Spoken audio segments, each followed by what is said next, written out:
আসসালামু আলাইকুম। আমাদের চ্যানেলে সবাইকে জানাই স্বাগত। আশা করি সবাই ভালো আছেন। ফটোশপের শর্ট কোর্সের আজকের ভিডিওতে থাকছে স্পট হেলিং ব্রাশ টুল এবং হেলিং ব্রাশ টুল। এই টুল দিয়ে কীভাবে কাজ করতে হয়, কীভাবে স্পট রিমুভ করতে হয়। তো একটিও ভিডিও যদি মিস না করতে চান তাহলে অবশ্যই আমাদের চ্যানেলটি সাবস্ক্রাইব করে পাশে থাকা নোটিফিকেশনটি অল করে রাখবেন যাতে। তো চলুন শুরু করা যাক।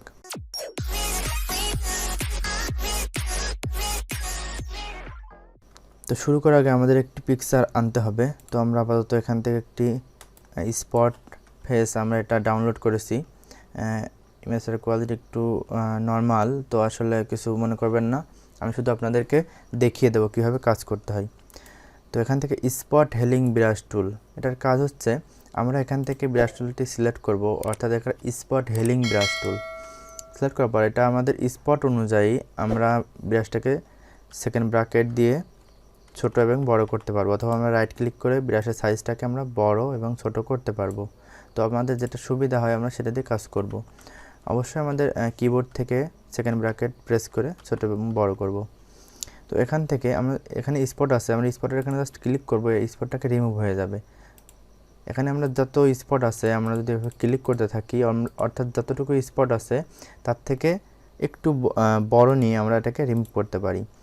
অর্থাৎ যদি আমরা চাই যে এখানে তো আমাদের অনেক জায়গায় স্পট আছে, আমরা যদি বড় করে একটা ক্লিক করি তাহলে ইমেজটা নষ্ট হয়ে যাবে। আসলে এটা করা যাবে না।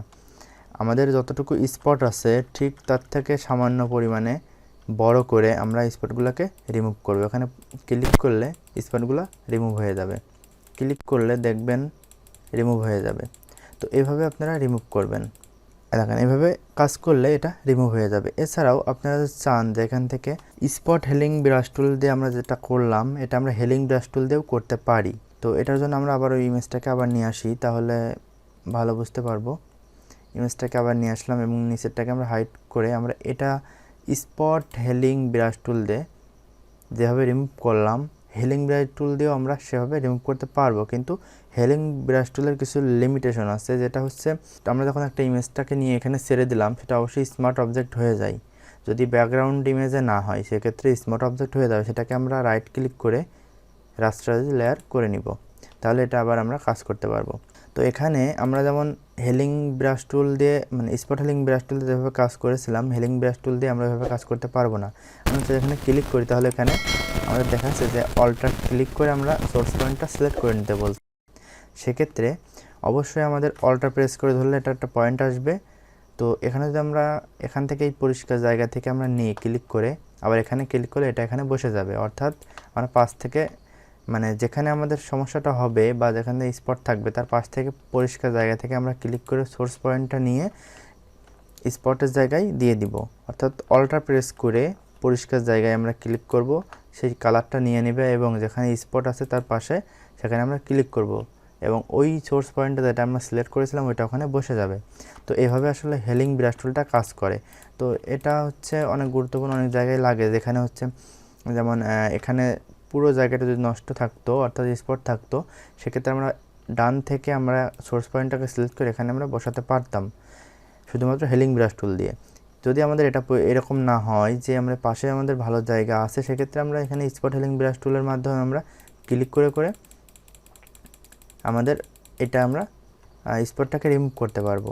তো আসলে এখানে দুইটা টুলসেরই আলাদা আলাদা কাজ আছে, দুইটার একই ধরনের কাজ কিন্তু একটু সিস্টেমটা আলাদা রিমুভ করার। আমাদের স্পট হেলিং ব্রাশ টুল দিয়ে আমরা চাইলে আবার এখান থেকে আমরা টান দিয়েও করতে পারি, কিন্তু আসলে টান দিয়ে করলে এখানে একটা দাগ, দেখুন এখানে একটা লাইন দেখা যাচ্ছে। তো এই জন্য আমরা এইভাবে কাজটা করব না। চাইলে ছোটো ছোটো করে আমরা এটা কাজ করতে পারি, ছোটো ছোটো করে ড্র্যাগ করে টেনে আমরা কাজ করতে পারি। সেক্ষেত্রে আমরা ব্রাশটা যত ছোট দিয়ে কাজ করব তত আমাদের কাজটা সুন্দর হবে। তো এখন এখানে হচ্ছে যদি আমরা ব্রাশটাকে বড় দিয়ে কাজটা করি তাহলে আমাদের ইমেজটা নষ্ট হয়ে যাবে এবং এখানে দেখতে খারাপ দেখা যাবে, অনেক জায়গায় নষ্ট হয়ে যাবে। এই জন্য এটাকে ব্রাশ যতটুকু আমাদের দরকার ঠিক ততটুকু আমরা ব্রাশটাকে বড় এবং ছোট করে কাজ করব।